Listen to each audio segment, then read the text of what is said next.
Welcome to another episode of Obscured Reality. Join your hosts, Mark and Stephanie, as they take you through a journey of the extraordinary, bizarre, and often frightening world of the unknown. Explore topics of the paranormal, UFOs, alien abduction, lost civilizations, mythical monsters, and other unexplained mysteries. Come along with us as we transcend into another dimension of obscured reality.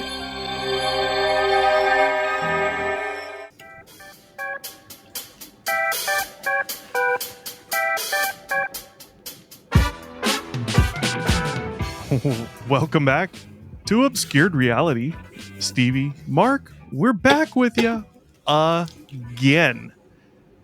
We're just going to cut that music off, get straight into it. Guys, we got another show for you. Before we get into it, I'm not going to do this at the end of the show. We'll do it right now. Our email, obscuredr1@gmail.com. It's right there.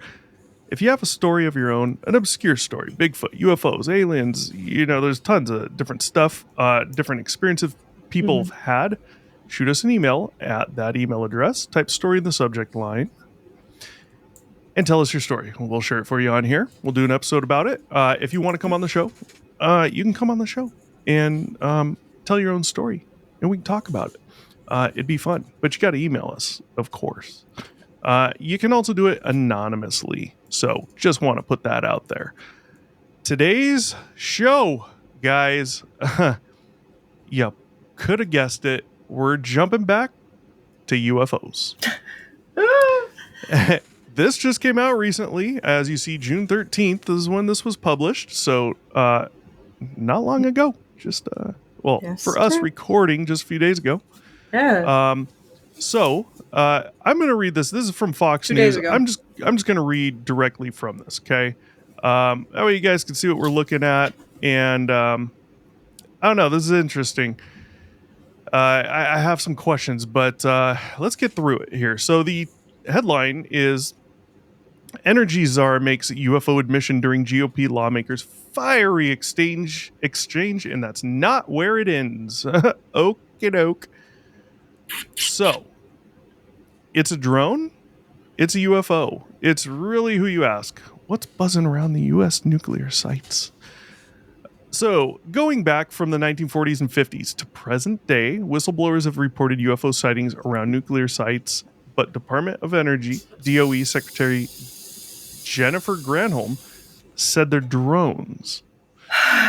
Representative Anna Paulina Luna hit Granholm with rapid-fire questions, including if the DOE was reverse engineering crashed alien technology and if it worked with a counterterrorism task force.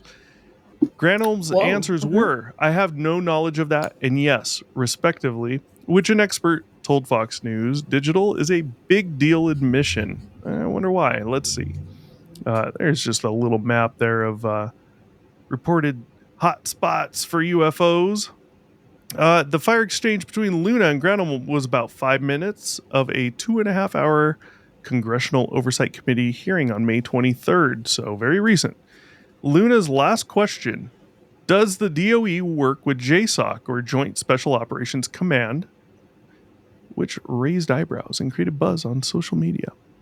Granholm danced around the question at first, surprise, but Luna repeated the inquiry and demanded a yes or no answer. Granholm finally responded, yes, we do. We do work with JSOC.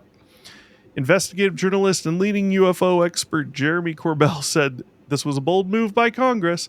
So JSOC is a military task force under the command of the U.S. Special Operations Command that plans and executes special operations missions. It's allegedly been noted by whistleblowers that JSOC worked with the DOE to retrieve crashed alien crafts and reverse engineer the tech, according to Corbell. So that is why this may be a big deal, because we've heard these rumors forever, and this would be the group doing it. JSOC is likely hardcore involved with the crash retrieval program under the authority of the CIA, so the DOE having to admit they work with JSOC is a big deal, Corbell told Fox. Secretary Granholm did not like having to admit that. It's interesting. I mean, why hide it? Who cares if JSOC's working with them? I mean, it's part of the government, part of the military. We would assume they all work together in some aspect at different times, Yeah. or the possibilities there that they could, depending on what's happening, what's going on, what they need to look into or run special ops on. Mhm. It's not. It's very conceivable that any of these groups would work together at any given time, depending what's happening. Ah. So JSOC has denied these allegations and implications in previous statements. Fox News Digital reached out to JSOC. Of course, they didn't hear back. So Luna told Fox News Digital in an email that some people, like the secretary, Granholm, would like to make a mockery of these things. She's referring to UAPs, but over 50% of Americans think that UAPs potentially exist. Okay, we got to stop. You might as well just insert UFO instead of UAP there, because what they're doing is just referring the term UAPs to extraterrestrials in their spacecraft, right? But that's not Yeah. what UAP is or UFO, and UAP or UFO is real. You see something moving in the sky, you don't know what it is. It's technically a UFO. It could be a commercial airliner, and you just have I don't know.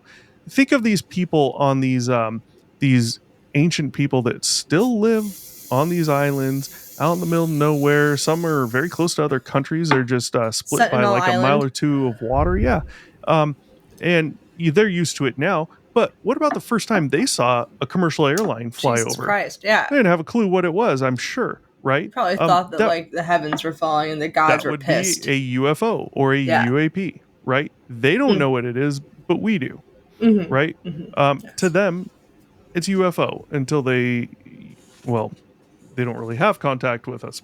But if we were able to make contact without them killing us, then we would tell them that's an airplane. Then they'd be like, well, the fuck's an airplane? And we explain it and it would make sense. It's no longer UFO or UAP. So I find this kind of interesting there. That means that the federal government should take this seriously. I directly confronted Energy Secretary Granholm with multiple reports as well as a statement by the Pentagon, and she still denied the facts. That's why I believe the American people have lost faith in our government to be transparent. Why? Because we're always lied to? I mean, I was gonna say I don't think it's common sense. UFO UAP lies that made me lose faith in the American government. Yeah, there's lots of things. Yeah. We'll run with it. Yeah. So Luna's exchange with Granholm wasn't the end of her back and forth with the DOE. She submitted 9 questions to the DOE, which were exclusively obtained by Fox. They are listed below. We're going to read them. A DOE spokesperson said in an email, DOE is in receipt of the QFRs and will respond to the committee and Congresswoman directly. Okay. What could Representative Luna's questions be? Let's start. Number 1, how are unmanned aerial vehicles, UAVs, and unmanned aerial systems, UAS, designated by the DOE? What characteristics would an object need to display to be considered a UAP? 3, how many UAP incursions have been referred to the All-Domain Anomaly Resolution Office, or AARO? Number 4, at Formula One events, race cars, private companies are deployed which can disable drones and trace the operator. Is that technology available to the DOE? Follow up. If so, how many drones were you able to track to an operator and how many were you able to disable? Number 5, follow up. Same question. Number 6, how many UAP incursions have been reported internally this year alone across all critical infrastructure locations with DOE oversight? Examples, nuclear armament, refinement, and deployment sites like Pantex and Savannah River site. Number 7, several reports indicate frequent drone incursions over DOE nuclear facilities, including an incident on April 1st, 2021. At Lawrence Livermore National Laboratory, LLNL. We've heard of that before. Can you detail the DOE's current security measures to prevent unauthorized drone activities and what steps are being taken to enhance these measures given the frequency of such incidents? Number 8, The recent Arrow report highlights that better data collection is crucial for understanding UAP phenomena. What technologies and methodologies are the DOE employing to gather and analyze data related to UAP sightings, particularly those near critical infrastructure? Number 9. Given the potential security and safety risks posed by UAPs near nuclear facilities, what protocols are in place to ensure that safety of DOE personnel and the public? Have there been any documented cases of adverse health effects on personnel due to UAP encounters? That's interesting because that is very common that we hear with UAP UFO sightings where people have allegedly been very close to a craft, regardless of what the craft looks like a tic tac, a disc, right? We've heard tons of stories of some health effects, adverse health effects from this. And a lot of those, from the way they've been described, appear to be very similar to coming very close to high amounts of radiation. Number 10, in the spirit of transparency, how does DOE handle the public disclosure of UAP incidents? Are there any plans to declassify and release more detailed reports on UAP sightings over DOE facilities to inform and reassure the public? I like that last one. Yeah. So, Energy Department sightings are drones, not UFOs. Before Luna and ground mobiles exchange, Representative Tim Burchett, he's been big on this right now, he asked the DOE secretary about suspicious occurrences of UFOs around nuclear facilities. The question appeared to catch Granholm off guard. I don't know why. She responded by saying the DOD concluded there's no evidence of UFOs or aliens. Well, he didn't ask about aliens. Right. But there may be drones that may be nefarious, said Granholm, who emphasized there are safety protocols and defenses in place. As both lawmakers pointed out, potential UFO sightings near nuclear sites predate drones. Now, that's important to define. What is meant when you hear the word drones, okay? If you're talking to someone in the military, you think of the big drone with wings that flies around for hours and hours and hours on end over war zones. But me personally, I don't like calling those drones. Why? They're airplanes. They're essentially aircraft. just an airplane, but nobody's actually flying it from inside of it, right? When I hear the word drone, I think of your consumer grade drones you go to Best Buy or any store and buy, like a DJI Mavic or the one DJI that has like the 4 propellers. Yeah, that's what I think of when I hear drones. When I hear drone, yeah. We also have something else. We have other radio-controlled aircraft as well. You have radio-controlled helicopters, radio-controlled airplanes. I used to fly them all the time. Maybe those could fall under drones, right? But your big life-size ones, I personally refer to those as airplanes because drones, well, you can go 2 different routes with that. Yeah, okay? I usually say military drone when I'm referring to those, but I know that but nowadays you can't because they use these consumer grade drones as well. Yeah, true. But I've also heard them being referenced as unmanned aircraft by military unmanned personnel. aerial vehicle, UAV. Yeah. Yep. But that again, unmanned aerial vehicle. Well, I can have a drone this big. That's an unmanned aerial vehicle, you know? Yeah. So we have to define it, you know? Unmanned airplane? A recently declassified document about a UFO program called Kona Blue details the government's plan to collect crashed alien tech to reverse engineer it. Former U.S. Senator Harry Reid, who's been big in this as well, he said in a June 2009 letter that much progress has been made with the identification of several highly sensitive, unconventional aerospace-related findings. What the hell does that mean? Given the current rate of success, the continued study of these subjects will likely lead to technology advancements that in the immediate near term will require extraordinary protection. What? I feel like that sounds very clear to me. Yeah, not human technology. That's what that sounds like to me. Yep. Mm-hmm. Yep. So, given the likelihood that these technologies will be applied to future systems involving spaceflight, weapons, communications, and propulsion, the standard management and safeguarding procedures will not adequately ensure that all aspects of the project are properly secured. Oh, You think? well, that's why You you see think? this hidden.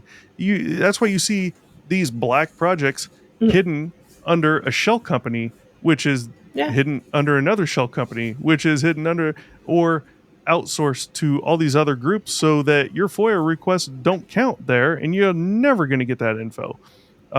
And that's why you hear all these reports for decades of people being threatened, people even being killed for coming out or trying to come out about these things. Hmm. Kind of all adds up. That's interesting. The Arrow, a specialized wing of the Pentagon tasked with investigating UAPs, said Kona Blue was mentioned by multiple whistleblowers during its investigation into allegations of a crash retrieval program. The Arrow said in a report about the history and origin of Kona Blue that it was proposed to Homeland Security leadership, but was never approved or formally established. Let's finish. We'll jump back to that. The project never received any materials or funding, according to the Arrow, and Homeland Security disapproved the project and directed its immediate termination in 2011, citing concerns about the adequacy of justification for the program. That's the end of the article. So let's jump back to that. Arrow said in a report about the history and origin of Kona Blue that it was proposed to Homeland Security leadership, but was never approved or formally established. Okay, right, because the name's out there. I mean, you want the citizens to believe that. And I'm not saying they're lying, but what have we seen time and time again? What do they do with projects? We already know about this from Lou Elizondo when he ran ATIP, Advanced Aeronautical Threat Identification Program. He ran ATIP. ATIP studied UFOs. Nobody knew about it. He quit. He came out, told everyone about it. Everyone investigated him and the name ATIP, the acronym as well as the words. Um, he gave us UAP also. Now we're aware they've been calling him UAP this whole time, not UFOs. So people are FOIAing all this shit. They're looking into his background and other backgrounds, and it turns out Lou Elizondo's not lying. And then we find out from Lou Elizondo, and I mentioned this before, a convention or a conference or something he went to where he was one of the speakers. After he had spoke and he was walking around doing his thing, a guy came up to him, introduced himself, said, "Hey, um, thank you for doing what you're doing. This is important. It needs to come out. I'm glad you're doing it." And he's like, "Oh yeah, thanks. Who are you?" And he's like, "Oh, I'm so and so." And this guy's name's already out there. I forgot what his name was. He's like, "I'm the one who headed the program before you." And Elizondo was kind of Yeah. shocked. He's like, "What?" He's like, There "I wasn't thought." supposed to be a program before me. They told me there wasn't. Well, no, We're the first, yeah, yeah. he said, "I thought we were the first." And he's like, No. "No, it's been going on long before you."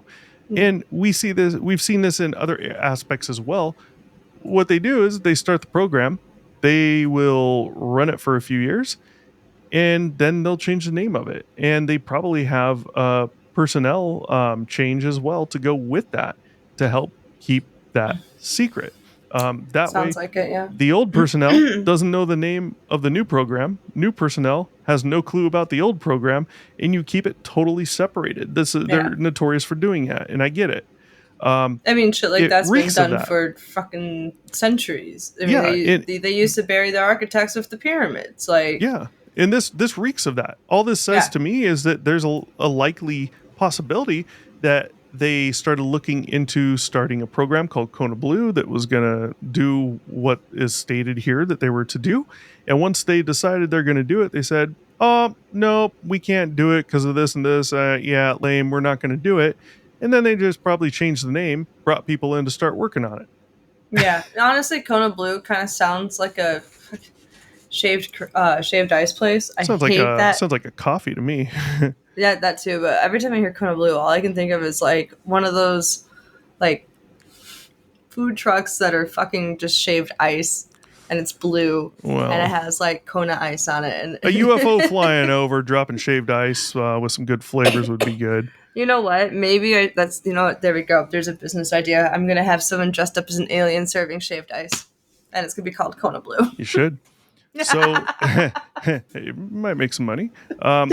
Yeah, so this is interesting.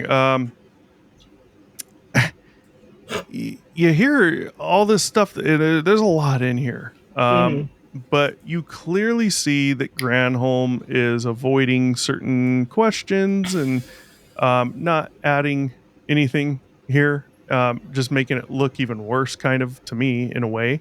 Yeah. But, They're really good at that.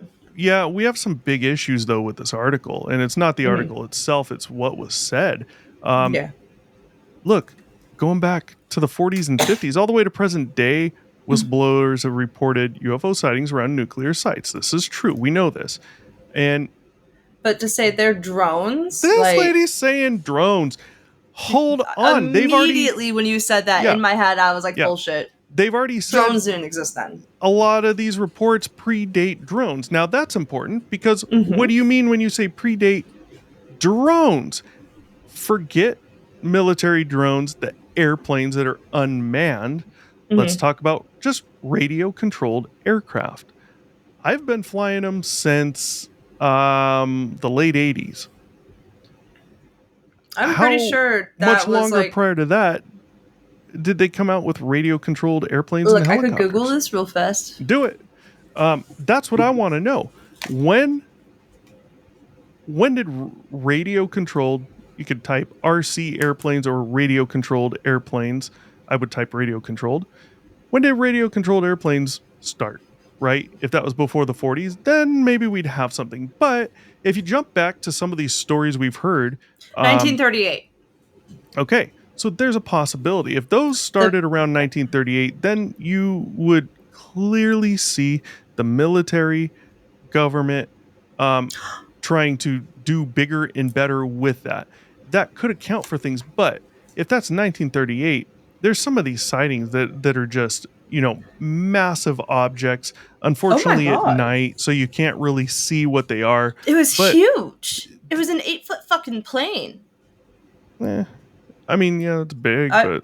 For the first radio-controlled plane ever, that's impressive. And also, minor note, it would flow down to Kalamazoo, my hometown, so rep. But that is really large for the first radio-controlled airplane. Like, if I didn't know what the fuck it was. But Diana, it still probably looked like a goddamn airplane. So it looks like an airplane. You fly it at a certain altitude, it's going to look like a regular airplane way high up in the sky, even though it's like... a disc 300 feet away from you. Yeah. So I could totally see the government / military expanding upon that and making bigger and better very quickly. But, to do so silently, because almost all of these, nobody hears anything and these objects are super large. So how do you account for that in those time frames in the 40s and the 50s? Not only that, but just based on how it says that it was made, like vacuum tube, base control, like the whole thing sounds like it was a loud ass machine. That's why it's probably 8 feet, so large. Yeah. I'd like to hear back on these questions. I'd like to hear what the answers are. Who knows if we ever will, but DOE and JSOC working together, I don't find that too amazing. What I find amazing is that they're trying to lie about it. And others say, no, stuff's not going on. She's saying, yes, fine, we work together. Of course you do. I would expect you do. Not a big deal, but trying to hide it doesn't add any credibility to your side. It adds credibility to the side of something's fucking going on. What the hell is it? Because people are seeing weird shit. I'm telling you, I've seen it too. Absolutely. I haven't seen an object, just a light. But what it did, I can't explain, right? Yeah. I'm not the only one. Correct. How do you explain any of this? So what are your thoughts on this article? Jesus. Yeah.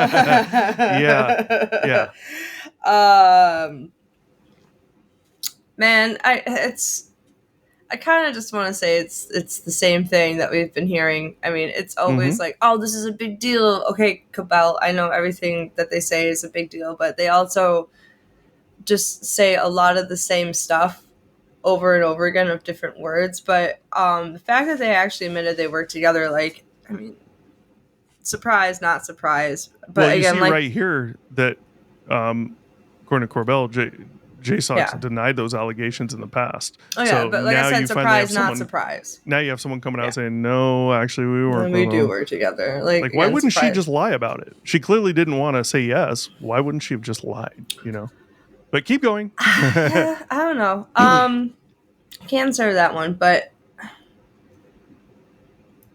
God, I don't know. I really like you. Really want to hear the answer to these questions that we're never going to get. They were great Of questions. course. Great questions.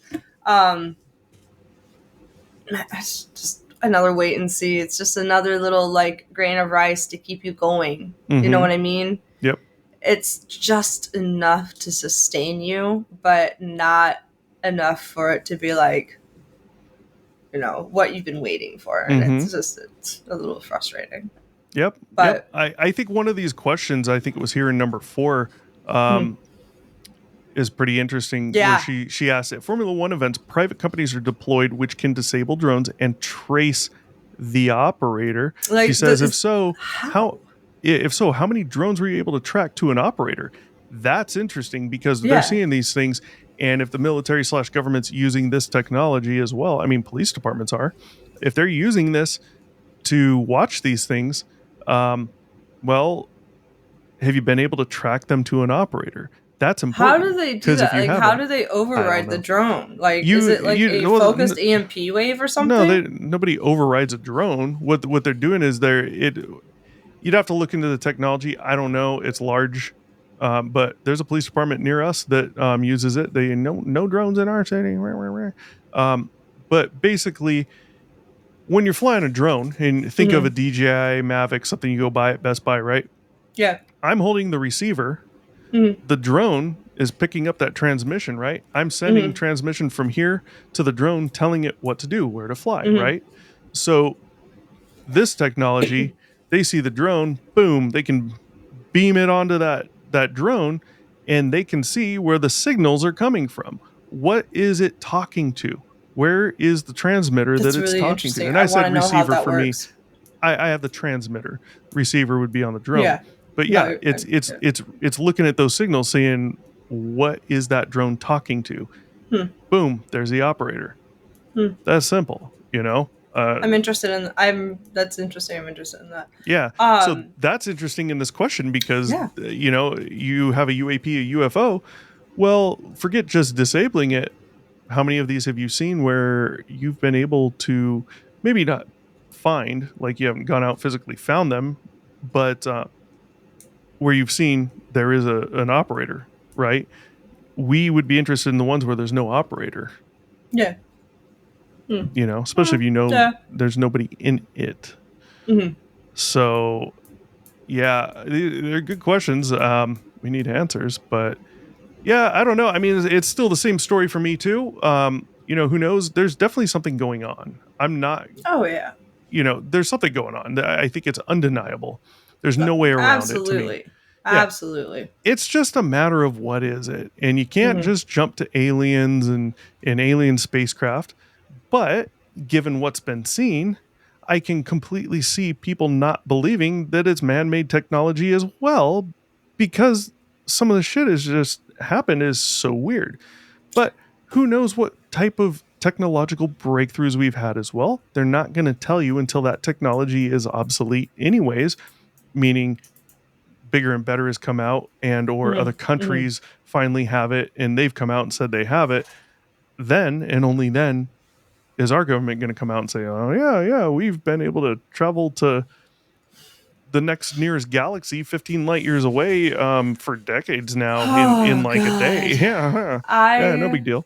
That is the one thing that I wish I could still be alive for when it finally happens is light speed, or not even light speed travel, but close to light speed travel without ill effects on the human body. I've been thinking about light speed recently with some things. Do you really think being able to travel at the speed of light is not ever, but do you think that's even possible, a thing?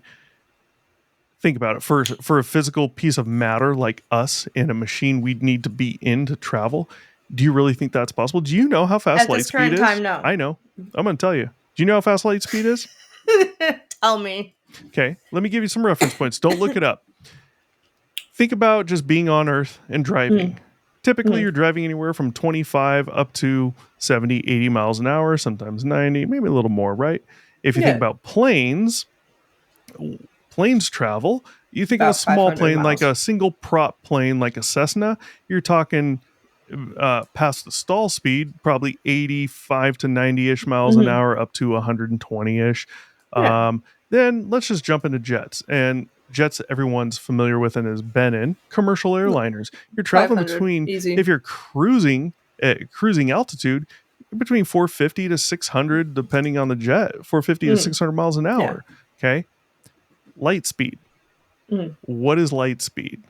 The speed of It's light. the amount of time it takes to get somewhere if you're traveling at the speed of light. So if you have, that's what light year. Yeah. we're here on Earth, let's say you have a softball out in space, 1 light year away. It would take you 1 Earth year, 365 days, to get to that softball if you're traveling at the speed of light.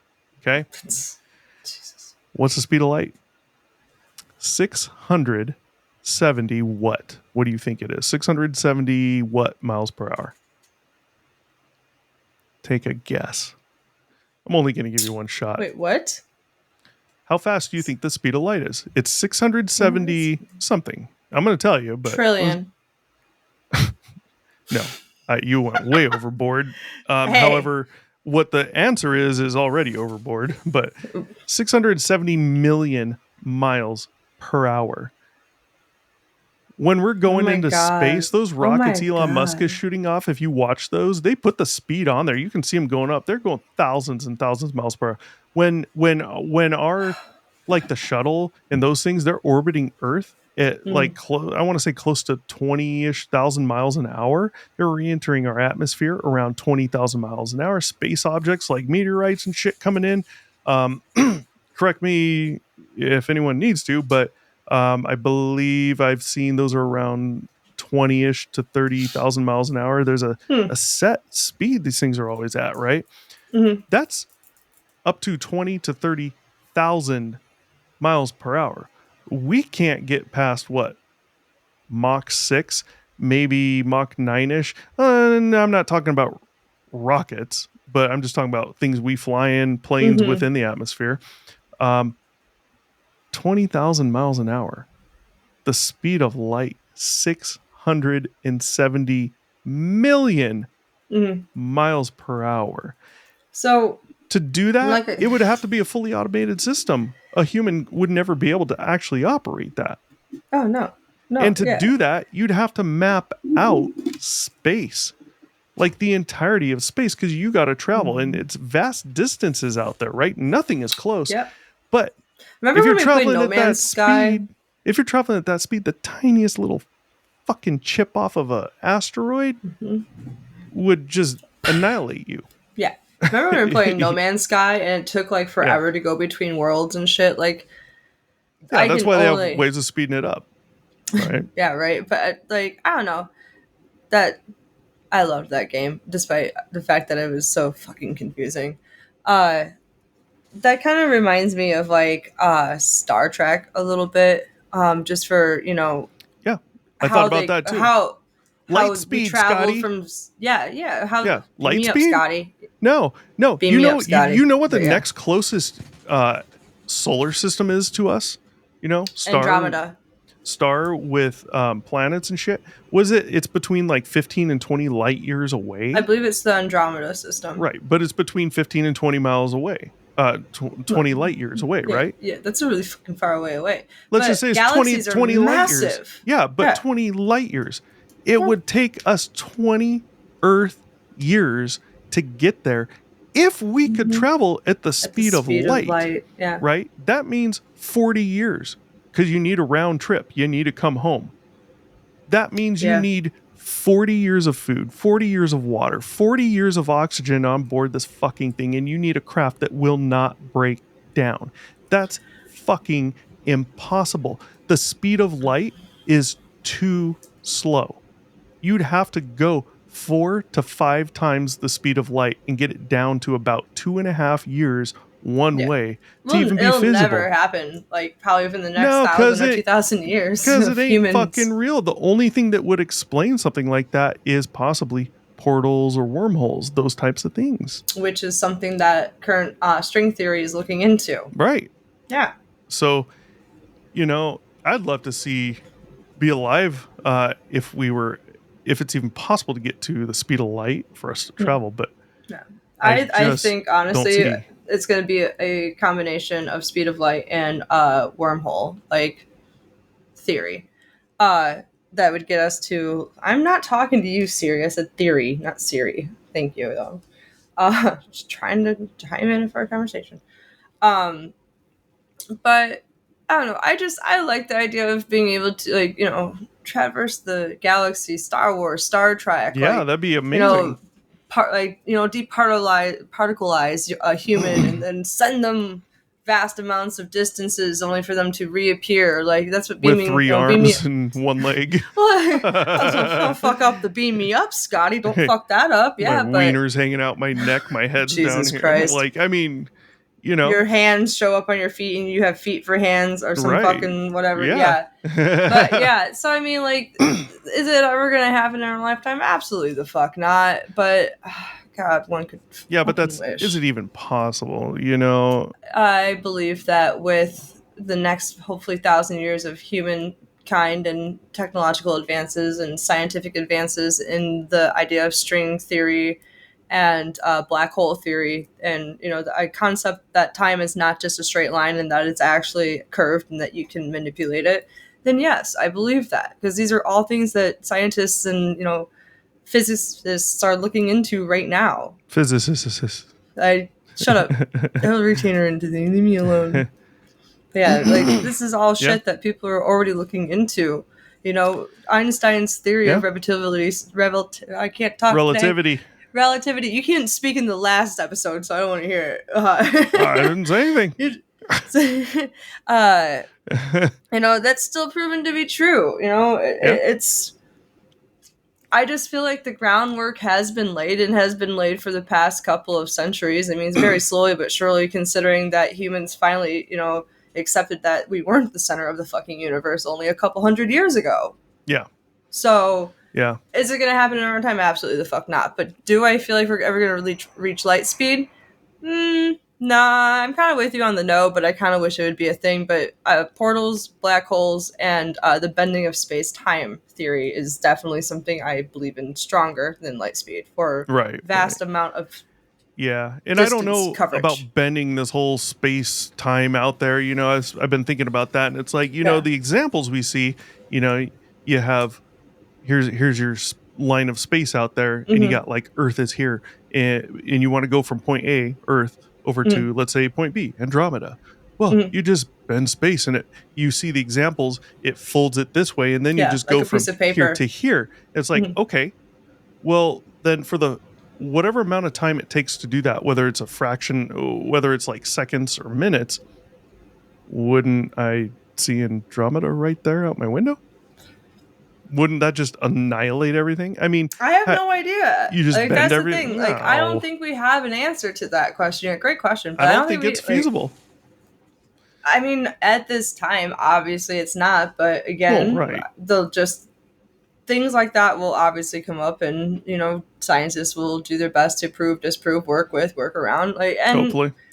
I put all my faith in the people who have the IQ that's twice of mine. So. Twice? Like, I'd think like 4 times mine. Not that I'm dumb, but like you'd have to be stupid smart. You'd have to be one of those people that's just like, I can only do this one thing, and that's all they do. I can only stand. I can't walk, talk to you. Yeah, and they're super smart with it. I don't know. It'll be interesting to see if we ever hear answers to those questions. That would be. Depending on what those answers are, if it would be able to be conveyed to the public or not, who knows? But that's the article. We'll have another one when the next one comes out. So With that said, we already covered the email, which is right there, obscuredr1@gmail. We did that Real at the fast. beginning. I just want to say that Einstein's IQ was anywhere from between 160 to 190, and the average IQ of a U.S. is 98. So I'd put you probably Okay. around 110, 120 because you're not. Still think it's going to need to be 4 times the size.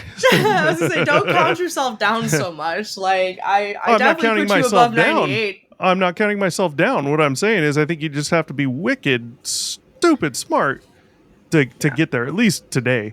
You know, Yeah, but they that's only why we base take that incremental off of like steps. other people who have shown to have the same mental capacity that Einstein did, and like because he never took a test. This is all based off of other people who have Yeah. the same level of Yeah. So yeah, And this is why we take incremental steps and, Mhm. you know, steps we can understand. And then you get to the bigger picture and and then you're already there what and you science keep going. is. Yeah, Right. that's just So- what I love it. It's beautiful. Yeah. Yeah. Well, with that said, like, share, subscribe, please, man. Comment down below. Hit the bell, comment. Yes, hit the bell. Interact with us on our other social medias, Facebook, Instagram. Tag us in things that you would like to see us do a show on. Interact with us there. Like we really appreciate and enjoy your interaction with us, and would love to see that blossom into. And when you more. comment, if there's any stories out there you want us to do, let us know. We'll do them. Yeah. With that said, it's time for dinner and UFOs and a show. We're out of here. Peace.